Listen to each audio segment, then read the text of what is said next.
Faustino Catalina y Eva Galbache. Iglesia Noticia. COPE. Estar informado. Saludos amigos, muy buenos días en este último día del mes de noviembre y primer domingo del Adviento, a esta hora en la que cada 7 días les ofrecemos un resumen de las noticias más destacadas de la actualidad religiosa de los últimos días en España y el mundo. Iniciamos hoy el tiempo del informativo Iglesia Noticia con Jesús Hernández en el control de sonido y con Amparo Latre en la producción. Algunos temas destacados se los adelantamos en los siguientes titulares. El Papa Francisco realiza desde el viernes un viaje apostólico a Turquía de carácter esencialmente ecuménico. El martes dirigióse en 2 discursos al Parlamento Europeo y al Consejo de Europa en Estrasburgo, en los que denunció la economía y el consumismo que olvidan al hombre y pidió solidaridad y atención a los más necesitados. También recibió el Papa a los cardenales y arzobispos que han participado en Barcelona en el Congreso Internacional de Pastoral de las Grandes Ciudades. Continúan las investigaciones sobre el presunto caso de abusos sexuales por parte de 3 sacerdotes y un profesor de religión en Granada. Las religiosas adoratrices han sido galardonadas con el 6º Premio de Derechos Humanos Rey de España por su labor en favor de las mujeres víctimas de la trata y violencia de género. Ayer sábado se celebró en todo el mundo la apertura del Año de la Vida Consagrada. Ha reabierto sus puertas el Hospital San José de Monrovia de los Hermanos de San Juan de Dios. Y un año más está en marcha la campaña de información y solidaridad con las personas sin hogar para que tengan una vivienda digna y adecuada. Faustino Catalina y Eva Galbache. Iglesia Noticia. COPE. Estar informado.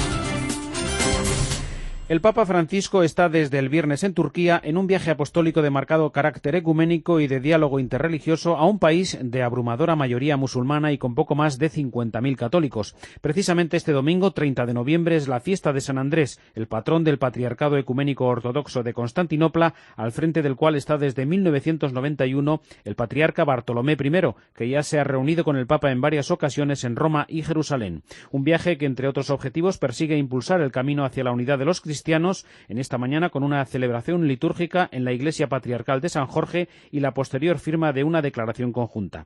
Siguiendo este viaje está la corresponsal de la cadena COPE en Roma y enviada especial a esta visita, Paloma García Ovejero. Muy buenos días. Pues el Papa ha empezado este domingo 30 de noviembre en Estambul con Santa Misa privada en la Delegación Apostólica, después encuentro con el Gran Rabino de Turquía, después Divina Liturgia en la Iglesia Patriarcal de San Jorge y el primer discurso del día. A continuación, a las 11 de la mañana, hora española, vendrá la bendición ecuménica y la firma de una declaración conjunta con el patriarca Bartolomé I, con quien almorzará. Y ya nos queda la cita con los alumnos del oratorio salesiano, donde estarán unos 50 refugiados sirios e iraquíes, hijos a su vez de refugiados, algunos huérfanos, con padres asesinados. Y a las 4 menos cuarto de la tarde, hora española, despedida en el aeropuerto de Estambul y regreso al Vaticano. El viaje empezaba con 2 discursos ante el presidente de Turquía, Erdogan. Occorre contraporre al fanatismo y al fundamentalismo. Es preciso contraponer al fanatismo y al fundamentalismo, a las fobias irracionales que alientan la incomprensión y la discriminación, la solidaridad de todos los creyentes, que tenga como pilares el respeto de la vida humana, de la libertad religiosa, que es libertad de culto y libertad de vivir según la ética religiosa. Y ante el presidente de la Diyanet, donde el Papa, sin mencionarlo explícitamente, habló de ISIS, del Estado Islámico. La situación humanitaria es angustiosa. Me preocupa personalmente que, sobre todo a causa de un grupo extremista y fundamentalista, enteras comunidades, especialmente, aunque no solo, cristianas y yazidíes, hayan sufrido y sigan sufriendo violencia inhumana a causa de su identidad étnica y religiosa. Ayer sábado fue más un día de fotos. Por la mañana veíamos al Papa descalzarse al entrar en la mezquita azul y meditar en silencio junto al Gran Muftí. Después, en Santa Sofía, y por la tarde, con el patriarca apostólico en el Fanar, pasaba esto. Te richiedo un favor di benedire me e la Chiesa di Roma. Tengo que pedirle un favor, que me bendiga a mí y a la Iglesia de Roma. Y así lo hizo Bartolomé I, terminando con un beso en la cabeza al Papa Francisco. Seguimos con noticias del Papa Francisco, que el martes viajaba a Estrasburgo para pronunciar sendos discursos en el Parlamento Europeo y en el Consejo de Europa. Entre sus mensajes, menos economía, más solidaridad y una política basada en la dignidad del hombre. Recordamos las ideas principales de esos discursos, Paloma. Pues empezamos por orden cronológico. En el Parlamento Europeo les exhortó a trabajar para que Europa redescubra su alma buena. Queridos eurodiputados, les decía el Papa, ha llegado la hora de construir juntos la Europa que no gire en torno a la economía. Europa protagonista, transmisora de ciencia, arte, música, valores humanos y también de fe. Fueron muchos los aplausos que interrumpieron al Papa, hasta 14 recibió, pero quizás estos fueron los dos momentos mejor recibidos. Cuando hablaba de trabajo y dignidad. ¿Qué dignidad podrá encontrar una persona que no tiene que comer o el mínimo necesario para vivir, o todavía peor, que no tiene trabajo?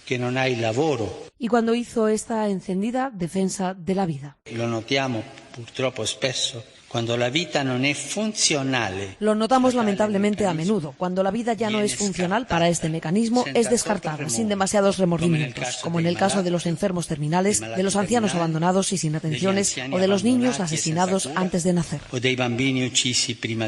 Ante el Consejo de Europa, que cumple ahora 65 años, el Papa volvió a pedir la protección de la vida humana, denunció el culto a la opulencia que nace precisamente de esa globalización de la indiferencia y denunció cuánto dolor y cuántos muertos se producen todavía en este continente que anhela la paz, pero que vuelve a caer fácilmente en las tentaciones de otros tiempos.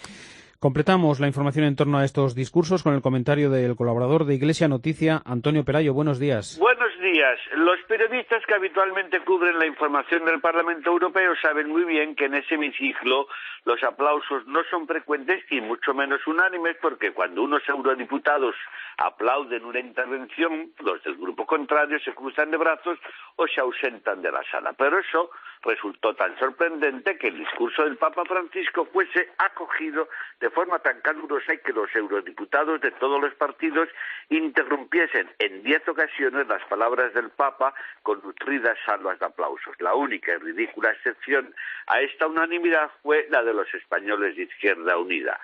Y lo más curioso es que el discurso de Bergoglio no era precisamente una loa a la situación por la que atraviesa actualmente Europa, sino más bien una llamada de advertencia, una sacudida para que el viejo continente, la abuela Europa la llamó, recupere sus ideales y el espíritu de unidad de los fundadores de la Comunidad Europea. Que este llamamiento lo hiciese un papa latinoamericano y no polaco como Wojtyła o alemán como Ratzinger resulta una absoluta novedad. Repasando los titulares de algunos periódicos europeos, todos elogiosos, he notado que una de las palabras más repetidas es la de vocación, varias veces utilizada por el Papa para recordar a los europeos del este y del oeste sus orígenes y su destino. Solo si se es fiel a su historia, a su patrimonio de ideales, a su contribución a la historia de la humanidad, Europa podrá hacer frente a los numerosos desafíos que hoy se le plantean: las migraciones, la pobreza, el paro, la soledad de sus ciudadanos. En sus discursos al Parlamento Europeo y al Consejo de Europa, el Papa no dejó de aludir a las raíces cristianas que están en el origen de la cultura europea y que motivaron a los padres fundadores de la Comunidad Europea, Schuman, Monnet, De Gasperi, Adenauer y el general de Gaulle. Es muy triste asistir al espectáculo actual de una Europa que gira en torno a la economía y no a la dignidad de las personas, una Europa de mercaderes y burócratas que se encierran en sí mismo para cultivar sus egoísmos. Una de las frases más aplaudidas fue la que utilizó Francisco para recordar que una Europa capaz de apreciar sus propias raíces religiosas puede hacer frente a tantos extremismos fundamentalistas que la amenazan, porque, como dijo Ratzinger y recordó Bergoglio, solo el olvido de Dios engendra la violencia. Desde Roma les ha hablado Antonio Pelayo. Gracias, Antonio. La semana, recordamos, comenzó en el Vaticano con un nombramiento, el del cardenal Robert Sara, hasta ahora presidente del Consejo Pontificio Corunum, como nuevo presidente de la Congregación para el Culto Divino, donde sucede al actual arzobispo de Valencia, el cardenal Cañizares. Un cambio a la espera de las reformas pendientes en la curia, Paloma. Pues sí, efectivamente, Robert Sara deja Corunum para pasar a ser prefecto de la Congregación para el Culto Divino y los Sacramentos. Pero esta semana está todavía terminando las muchas cosas que tiene pendientes en este Ministerio de la Caridad del Papa. Está concretamente en Haití, donde no solo hay muchos proyectos en marcha, sino que en enero se cumplen 5 años del terremoto que devastó la isla y del que aún no se han recuperado. Por eso mismo, precisamente, Corunum, en colaboración con el Pontificio Consejo para América Latina, han querido que en el Vaticano se recuerde qué está pasando todavía en Haití y qué está haciendo allí la Iglesia. Del resto de las deformas de la curia, pues no hay noticias y no las habrá hasta dentro de un tiempo. Según nos dijo el padre Lombardi, la cosa tardará meses. Gracias, Paloma. Antes de repasar la actualidad en España, nos vamos a los Estados Unidos, donde los obispos han llamado una vez más la atención del presidente Obama para que se haga justicia con los inmigrantes. Corresponsal en Washington, Juan Fierro. Los obispos de Estados Unidos han solicitado al presidente Barack Obama que haga todo lo posible para llevar consuelo y justicia a los inmigrantes. La declaración de los obispos estadounidenses llega tras el anuncio de la reforma migratoria anunciada por el presidente, que permitirá a 5 de los 11 millones de inmigrantes ilegales evitar la deportación y conseguir un permiso de trabajo por 3 años si llevan más de 5 años en los Estados Unidos, tienen hijos nacidos aquí, no tienen antecedentes penales y pagan sus impuestos. En un comunicado, el obispo auxiliar de Seattle y presidente del Comité de Migraciones del Episcopado, Monseñor Eusebio Elizondo, afirmaba que Estados Unidos tiene una larga historia de bienvenida y ayuda a los pobres, los olvidados, los inmigrantes y los discapacitados. Monseñor Elizondo afirmaba que los obispos le han pedido a la administración Obama que haga todo lo posible dentro de su legítima autoridad para dar consuelo y justicia a nuestros hermanos y hermanas, añadiendo que como pastores acogemos los esfuerzos dentro de estos límites que protegen a los individuos y protegen y reúnen a las familias y a los niños vulnerables. El obispo urgía además al presidente Obama y a los miembros del Congreso a trabajar juntos para lograr una reforma migratoria permanente que responda adecuadamente al gobierno y a las personas que dejan sus países de origen para encontrar refugio en los Estados Unidos. Ahora en Iglesia Noticia, el comentario de Paloma Gómez Borrero hace memoria de las visitas de los últimos papas a Turquía. El 28 de noviembre de 1979, Juan Pablo II, en aras de la unidad con los hermanos ortodoxos, llegó a Turquía, donde soplaban vientos fundamentalistas del Islam de Jomeini. Han transcurrido 35 años y la amenaza terrorista en el país de la media luna está latente, con el autoproclamarse califato que persigue a las minorías religiosas, en primer lugar cristianos. Como entonces, hoy el viaje del Papa está envuelto en alto riesgo, además de ser difícil y complejo. No más difícil que aquella visita histórica se ha presentado el 6º viaje de Papa Francisco. En el plano político hay que subrayar el trágico conflicto dentro de la guerra de Siria, en el que prevalecen fuerzas terroristas, y el Islam moderado está dejando paso a un inquietante fundamentalismo. A Papa Francisco le ha impulsado a afrontar esta misión para contribuir a la paz y al diálogo y ayudar a resolver la emergencia de refugiados, que en Turquía es grave y preocupante. Pero sobre todo el viaje tiene una dimensión ecuménica: caminar juntos en el largo diálogo de amor y de verdad hasta la plena comunión. En la iglesia de San Jorge, en el barrio bizantino del Fanar, Su Santidad Francisco y su Beatitud Bartolomé I impartirán la bendición ecuménica, celebrarán juntos la Divina Litúrgica y al terminar firmarán una declaración conjunta que demuestra que las heridas de los siglos están ya cicatrizándose, porque Francisco, sucesor de Pedro, y Bartolomé, sucesor de su hermano el apóstol Andrés, ansían hacer realidad las palabras de Cristo, ut unum sin, que seamos una sola cosa. Faustino Catalina y Eva Galbache. Iglesia Noticia. COPE. Estar informado. ¿Qué les preguntará Expósito a sus invitados para que contesten esto? Fue complicado coger a los dos que nos dispararon, puesto que eran dos, porque eran soldados. La opinión pública española no cree que exista ninguna amenaza. Sucios son ellos no se duchan nunca. Nosotros por lo menos nos duchamos 2 veces al día. Todas las personas que te interesan están en la mañana con Expósito. COPE. Estar informado.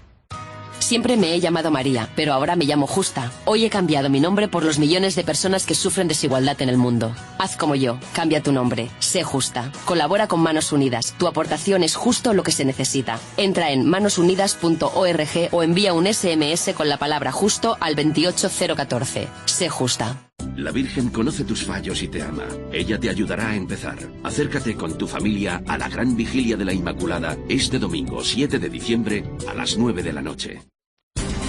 Faustino Catalina y Eva Galbache. Iglesia Noticia. COPE. Estar informado.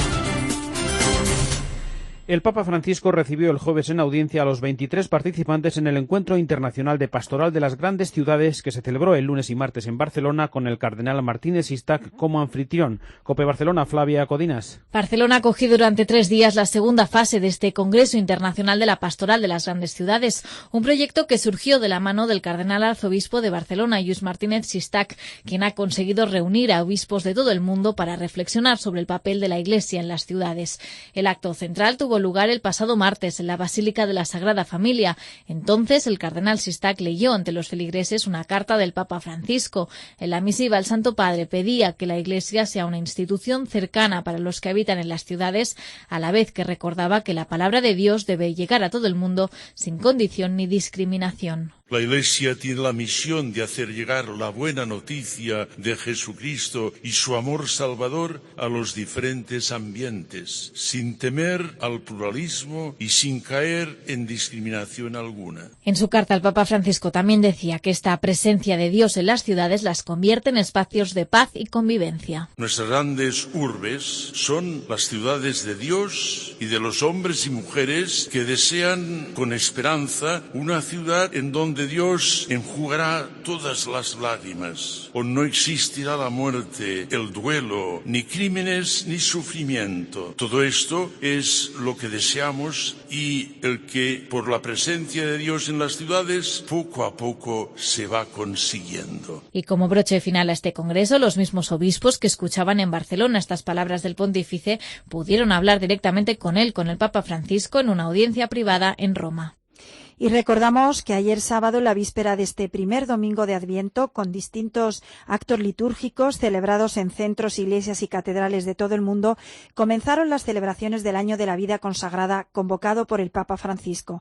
El claretiano Gonzalo Díez es el director de la revista Vida Religiosa. Yo creo que es un don y una oportunidad de acción de gracias para toda la Iglesia, para todo el mundo, porque desde el punto de vista de la misión, efectivamente, yo creo que la vida consagrada necesita en este tiempo, como todas las formas de vida, todas las formas de seguimiento, en reubicarse en este contexto de novedad que sin duda el Espíritu también nos está ofreciendo. No podemos reducir este año a unas cuantas concentraciones o convocatorias importantes, sin duda, ni unos cuantos documentos que nacerán este año. Yo creo que lo importante para este año y para los consagrados es que tomemos conciencia del momento y de la significación de nuestra vocación, hoy, porque la tentación siempre es el recuerdo. Yo me cuestiona mucho cuando dedicamos grandes espacios a recordar efemérides pasadas, ¿no? Yo creo que estamos en un momento donde tenemos que mirar hacia adelante. Este es un tiempo de proyección. A la vida consagrada le está haciendo mucho daño el recuerdo de lo inmediato, cuando éramos muchos o muy fuertes. Tenemos que tomar el pulso de este momento de la historia donde el Señor nos recuerda que tenemos que ser un signo y como signo tenemos que fecundar donde estemos.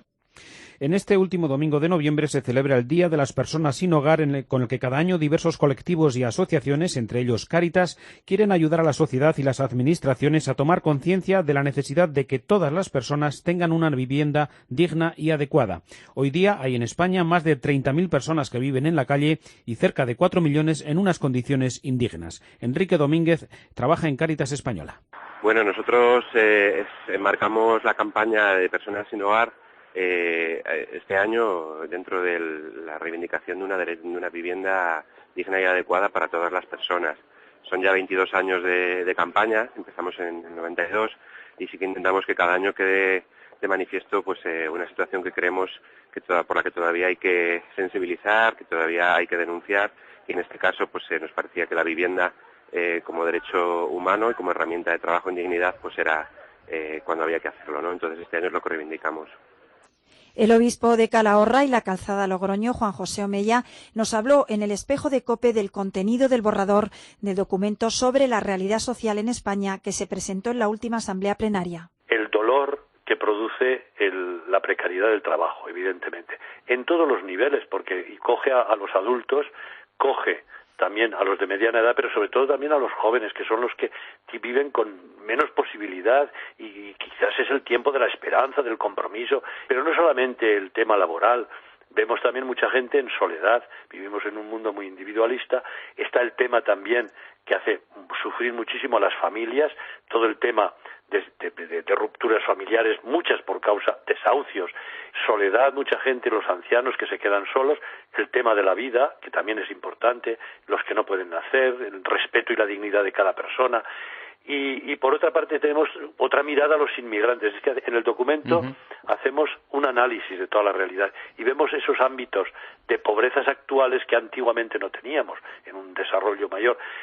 Y miramos también la pobreza del mundo rural. El presidente de la Comisión Episcopal de Pastoral Social también recordó que la economía debe estar siempre regida por la ética y los valores morales. Si detrás no está sustentada esta recuperación por poner en el centro no el dinero y la economía, sino la persona, el ser humano. A lo mejor viviremos con menos adelantos, a lo mejor tendremos que vivir con menos cosas para nuestro bienestar social, pero viviremos una mayor solidaridad si cuidamos los valores morales que sostienen, porque la economía también tiene que tener ética, también tiene que tener principios morales.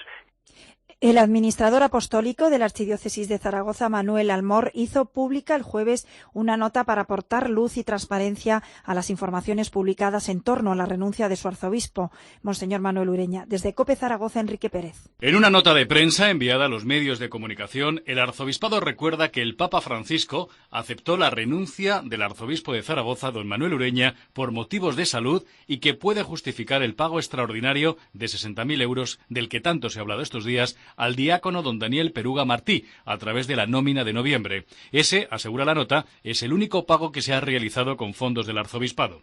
Ante la difusión de informaciones relativas a una supuesta relación de acoso entre el párroco de la localidad zaragozana de Épila, don Miguel Barco López, y el diácono, el arzobispado ha iniciado las investigaciones necesarias para esclarecer lo ocurrido y determinar las responsabilidades a las que hubiera lugar. Además, recuerda que la denuncia presentada por el párroco por estos supuestos hechos ha sido por iniciativa propia. Mientras tanto, en Granada continúan las investigaciones sobre los casos de presuntos abusos sexuales por parte de 3 sacerdotes y un profesor de religión. Vamos a conocer la última hora. Juan de Dios Jerónimo. Los 4 acusados están en libertad con cargos. Uno de ellos eludía la cárcel tras pagar una fianza de 10.000 euros. A los 4 se les imputan delitos contra la libertad y la indemnidad sexual. Entre los imputados se encuentra un profesor de religión al que se le ha retirado por parte del Arzobispado de Granada la acreditación para impartir esas clases. En los próximos días, la Consejería de Educación de la Junta de Andalucía enviará un nuevo profesional que encabece la bolsa de empleo de especialistas de religión avalados por el Arzobispado. El abogado de los 4 imputados en este presunto delito de abuso volvía a defender la inocencia de los 3 sacerdotes y ese profesor de religión destacaba que no guardan rencor al denunciante, mientras que el abogado de ese joven de 24 años que puso en conocimiento del Papa y el Arzobispado de Granada los hechos ha asegurado que su cliente confía en la justicia y reconoce a la vez la dificultad de aportar pruebas, ya que ha pasado mucho tiempo desde que se produjeron presuntamente esos abusos. A este caso y las investigaciones en marcha se han referido los ministros del Interior y de Justicia, Jorge Fernández Díaz y Rafael Catalá, y el Papa Francisco en su vuelo de regreso de Estrasburgo. Estas son sus palabras que ahora recordamos. Y la máxima jerarquía de la Iglesia, como saben ustedes, el Papa, ha sido quien precisamente ha sido más beligerante para que este caso saliera a la luz. Creo que nadie puede poner en cuestión que Juan Pablo II, Benedicto XVI, ahora el Papa Francisco, están siendo absolutamente beligerantes para erradicar del seno de la Iglesia pues este tipo de comportamientos que a todos nos conmueven y a todos nos producen un daño muy grande. Es verdad que no se producen estas conductas, por desgracia, solo en el seno de la Iglesia, pero ahora estamos hablando de esas conductas en el seno de la Iglesia y hay que reconocer que la Iglesia está poniendo de su parte todo lo posible para erradicarlas de su seno. Y ojalá consigamos también que se erradiquen del seno no solo de la Iglesia, sino de toda la sociedad. Y me parece que la reacción que ha tenido en este caso la Iglesia Católica tiene mucho que ver con la transparencia y con el control y la supresión de conductas irregulares, que es deseable de todas las instituciones y en particular también, como digo, en este caso de la Iglesia Católica. Io la ho ricevuta a me e io ho letto questo, ho chiamato alla persona. Yo la he recibido en persona, he leído esto, he llamado a la persona y le he dicho, tú mañana vas donde el obispo. Io le ho scritto al vescovo di incominciare il lavoro. Y yo he escrito al obispo para que comenzara el trabajo, que hiciera la investigación y siguiera adelante. ¿Cómo lo he recibido? Con gran dolor, grandísimo dolor. Pero la verdad es la verdad y no debemos esconderla. La verità è la verità e non dobbiamo nasconderla. Faustino Catalina y Eva Galbache. Iglesia Noticia. COPE. Estar informado. Y en Iglesia Noticia, con el comienzo del año litúrgico, en este primer domingo del Adviento, iniciamos un recorrido por España para acercarles cada semana la vida de nuestras diócesis, el día a día en su trabajo pastoral y caritativo. Comenzamos hoy este recorrido en Albacete con los datos que nos ofrece Amparo Latre. La diócesis de Albacete fue creada el 2 de noviembre de 1949 como sufragánea de la archidiócesis de Valencia, con territorios que hasta ese momento habían pertenecido a Cartagena, Cuenca y Orihuela. Todo el territorio pertenecía a la provincia civil de Albacete, aunque no toda la provincia civil era diócesis de Albacete en aquel momento inicial. Luis Enrique Martínez Galera, vicario general, habla de esta variedad como una de las peculiaridades de la diócesis. Bueno, pues es una diócesis joven, tenemos 64 años de vida y tiene una cierta diversidad porque no toda Albacete es llano, también tenemos la zona de la sierra y hay pues variedad de personas. Están las partes más manchega, la parte más valenciana y murciana del sureste y luego pues esa parte de la sierra que tiene pues las características propias de las gentes de la sierra. Desde diciembre del año 2006 está al frente de la diócesis Monseñor Ciriaco Benavente, presidente de la Comisión de Migraciones en la Conferencia Episcopal. Como pastor de la Iglesia en Albacete ha puesto el acento en algo tan esencial como el anuncio del Evangelio. De hecho, ese es su lema episcopal, anunciar la buena noticia del reino de Dios. Lo explica el vicario general. Nuestro plan diocesano de pastoral se formula, nos renovamos para evangelizar. Luego quisiéramos pues ir poniendo a punto pues las instituciones y las personas. 152 sacerdotes diocesanos y 200 religiosos de distintas congregaciones trabajan en las 200 parroquias que hay a lo largo y ancho de la diócesis para trabajar en este plan pastoral, teniendo claro además que existen otros retos. Pues tenemos el reto de la familia, tenemos el reto de la juventud y tenemos el reto de los alejados y de la cultura. Esos son campos de evangelización que los tenemos como retos y como llamadas urgentes a incidir en la evangelización en esos sectores. Albacete, una diócesis joven caracterizada por la riqueza que otorga la variedad de sus gentes, pero también por ese querer estar en una permanente alerta evangelizadora. En el Centro Cultural de la Villa de Madrid se ha inaugurado una exposición con un centenar de obras de gran valor artístico procedentes de 22 diócesis españolas, organizada por la Fundación Madrid Vivo con el apoyo de la Comisión Episcopal para el Patrimonio Cultural, como nos cuenta Laura Miralles. La historia más grande jamás contada, así define esta exposición su comisario Isidro Bango. Y es que las 14 salas de la muestra recorren 10 siglos a través de los acontecimientos fundamentales de la Biblia y la Iglesia, divididos en 7 partes: la creación, el Antiguo y Nuevo Testamento, la Iglesia de Pedro y Pablo, los padres de la Iglesia y el juicio final. Es una exposición de contenido religioso y trascendencia histórica que, según su organizador, Juan Miguel Villar, es para todos los públicos. Va dirigido a creyentes y a no creyentes. Jesucristo, que es la primera persona en la historia del mundo que dice a los hombres todos libres y todos iguales. Y esa idea, que es el origen de la democracia, es general. Las esculturas, óleos, orfebrería, tapices, códices o tablas han sido cedidos de forma gratuita por colecciones públicas y privadas y por diócesis de toda España. Son piezas de maestros como Velázquez, Goya, Murillo o El Greco que los visitantes de cualquier edad pueden disfrutar de forma personalizada. Hemos establecido medios audiovisuales de manera que los visitantes puedan tener un verdadero diálogo interactivo con la obra que están viendo. Y tenemos hechos programas didácticos también pensando en colegios, en familias y en parroquias. En el Centro Cultural de la Villa de Madrid hasta el 12 de abril. No hay tiempo para más. Hasta aquí los minutos de Iglesia Noticia en este último día y último domingo del mes de noviembre. Volveremos dentro de 7 días. Les dejamos en la sintonía de la cadena COPE con la última hora de la actualidad en España y el mundo después con la Santa Misa. Un saludo de Eva Galbache y de Faustino Catalina. Que pasen una feliz semana.